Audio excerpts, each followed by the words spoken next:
Good afternoon, and welcome to Second Presbyterian Church's virtual concert series program, Radiance of Two. This afternoon, we have the privilege of hearing from three of Louisville's favorite musical couples, along with our new organist, Samuel Libra. You'll find in the description below a link to download the program, and I hope you'll do so. Inside, you'll find great information about our series, but also the details of this program that is really rather intimate to the artists that are performing it. We'll have an opportunity to hear interviews that were made along the way. We could not do any of these programs without the gracious donations of our patrons, and you'll find them on the back of the program, and also the support of Second Presbyterian Church for nearly 10 years. Because of that generosity, we are able to spotlight one of our mission partners, Women's Global Cancer Alliance, and you'll see a video in the interval on our program, and we encourage you to go to their website and donate generously. But now we'd like for you to relax and enjoy this wonderful program from musical couples. Thanks for joining us.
piece. You wanted us to do this. Well, I've had this piece in my repertoire for a long time as part of my repertoire. As a matter of fact, we've done the other Scarlatti's piece, parts of it for trumpet and soprano, but this one we've never done it. I wanted to do it, and it sort of fit in with the theme of this recital, which it has to do with Valentine's Day and love. Although it's the opposite of that; it's unrequited love. And the reason I wanted to do this piece was because it's a difficult piece for trumpet. It's a beautiful piece. It's a difficult piece for soprano, thank you. And for soprano as well. Yeah. But the main character of this piece, Aminta, has discovered that his love for Chloe is unrequited, and it's not reciprocated. And so in the second strophe of the duet for trumpet and soprano, the first aria, in the second strophe, the trumpet becomes the foil to his unrequited love, and exposing him for the first time that he's not loved back. And I'm kind of the narrator, right? I'm narrating this whole scene that's going on. And in some regards, you are him. Mm-hmm. And because he has, after it's the trumpet, the blazing trumpet exposes this idea that his love is not reciprocated, then he goes on to have basically an emotional breakdown, and that's what is happening in the next aria. But then at the end, he recovers, and he accepts it, and the piece ends with a nice duet between trumpet and soprano still. So all is well in the end. Happily ever after. And I think it was really a challenge, wasn't it, as we were in our early years of our marriage, both of us trying to pursue our own careers, and yet trying to make music together, which was the best part about our careers, was being able to do things together, right? That's right. And like if I had to go away for a gig, I mean, you had to be there with the kids, especially when they were really little.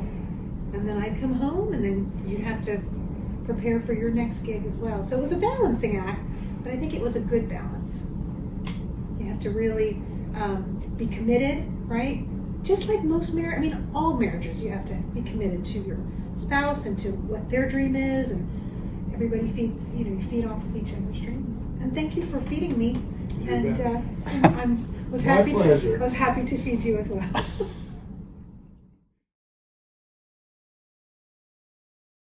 So we were first drawn to this piece in March at the beginning of social distancing. And we were home, the orchestra was shut down for a while, and we wanted to find something that we could play, and there's not a lot in the two violin repertoire. There's basically nothing.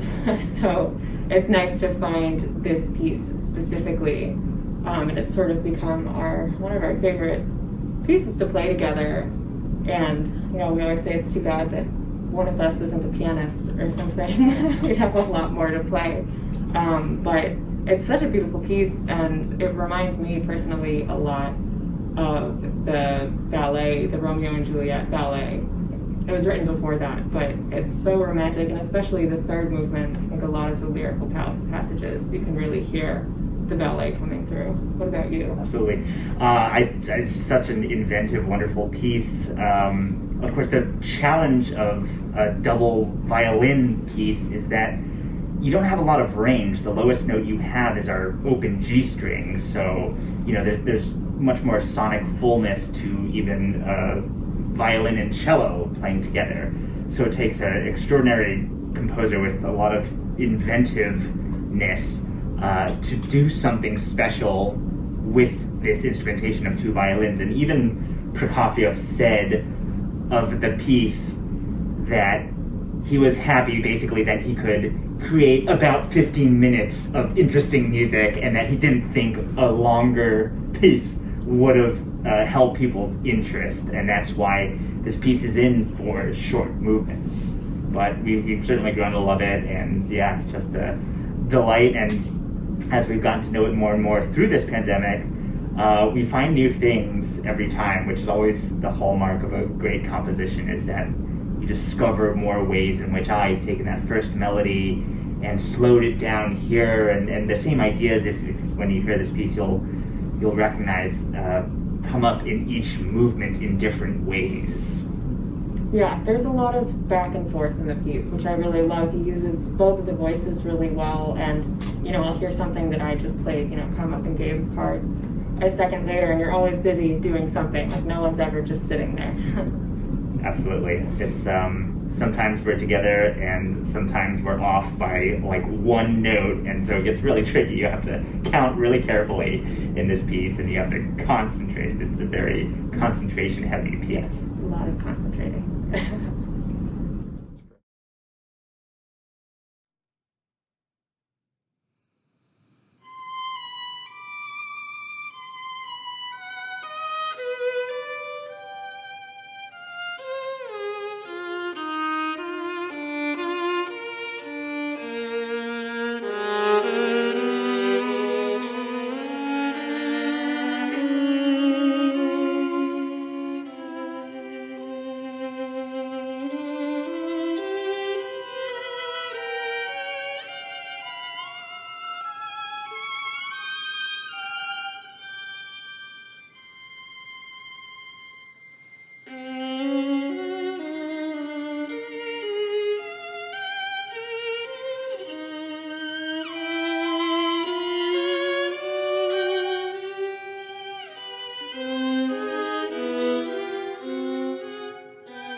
I'm Dr. Bob Hilgers with the Women's Global Cancer Alliance.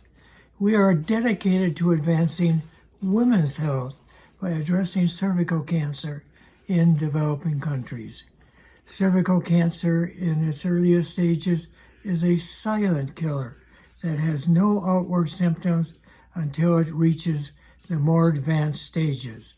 We know that a simple screening test goes a long ways in preventing cervical cancer.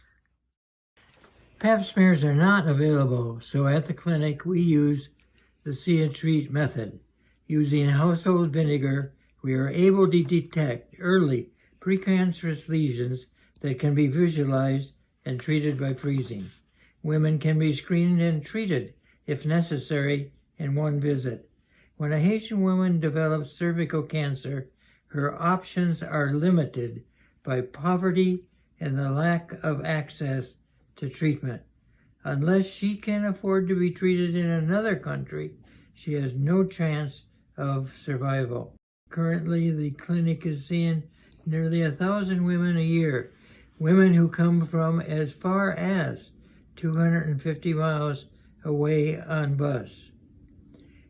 The Women's Free Clinic has remained open throughout the pandemic and political turmoil in Haiti.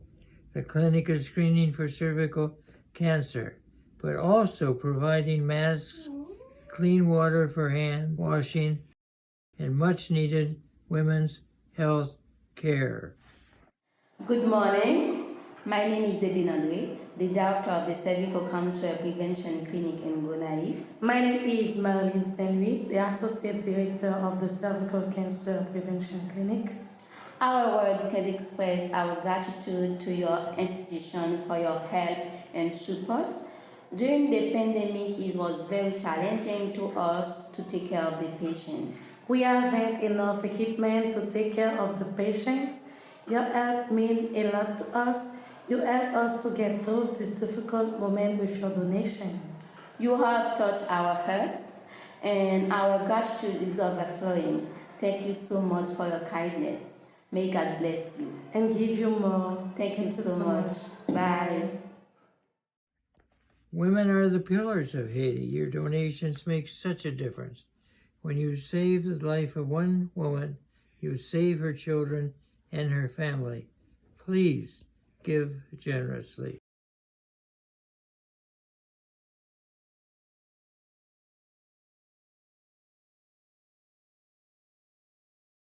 So I first heard from Jose Elizondo about 9 or 10 months ago because I was a part of the social distancing quartet, and he sent along a quartet that he had written asking if we could play it. And so we did play it, and along the lines and kind of studying the piece, which I absolutely loved, we discovered this other duet by him, and it was originally written for 2 cellos, and we are both viola players.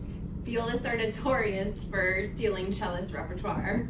Yeah, so we knew we had to get our hands on this if we could. And I wrote Jose a message and I said, hey, would you mind? We would really, really appreciate if there's any way to have this for 2 violas.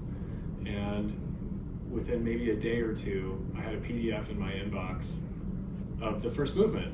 And it took us a little while to get around to reading through it, but we actually did a kind of a private read through for my mother-in-law for Mother's Day last year, and sent the recording to Jose and said, we really want to perform this in the future and we would love to do the entire piece if you would be willing to transcribe the rest of it. And he wrote back and said that he would totally be up for it.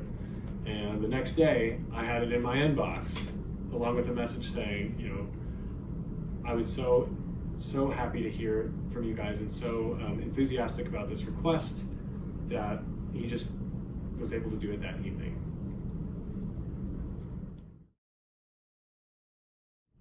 Well, having 2 violists in the household can be a tricky thing. Finding the right time and space within our household to both be practicing at the same time can be challenging. My practice room is upstairs and Evan is just below me in the basement, and sometimes the sound bleeds through, but at least I always know it sounds good when Evan is practicing. In terms of our relationship when we practice together, especially for this piece, I think overall we get along great. Like, we've now had many years of experience playing together, so we kind of know how to jive. But we are very attuned to each other. Like, we don't have to say a lot of words to get things done. We can just stop and try it again, or say a couple keywords, and we just know exactly what each other means. I just remember we played a different duet together by Frank Bridge called The Lament, and this was a learning process for me because I performed this piece with a different duet partner in grad school. And we worked really hard on it with my teacher, and I had all the right bowings and fingerings. And then when Evan came to play with me, I was like, oh, you're doing it all wrong. I want you to do it this way. And it was really like combative in a way, but I had to learn to like accept his way that he wanted to perform and just kind of blend those two rather than like, here is my part, I want you to play it just like that. So that was a really big like step forward for us in our musical relationship. Yeah, and I would actually say that so for us, we obviously love each other very, very much, and to move from like having music being our first loves to accepting a partner and loving your partner more than the music and finding ways to work all of that out, because the music is so personal to both of us and how we play it is so personal to both of us. That is a difficult challenge, and one that I feel very happy that we have conquered. Yeah, and especially being that we both play the same instrument, there's just so much admiration. Like, I try to emulate many things about Evan's playing, and I know, yeah, he does the same. So like, we just admire each other's playing so much, and I think that goes leaps and bounds for our performances together.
Thank you.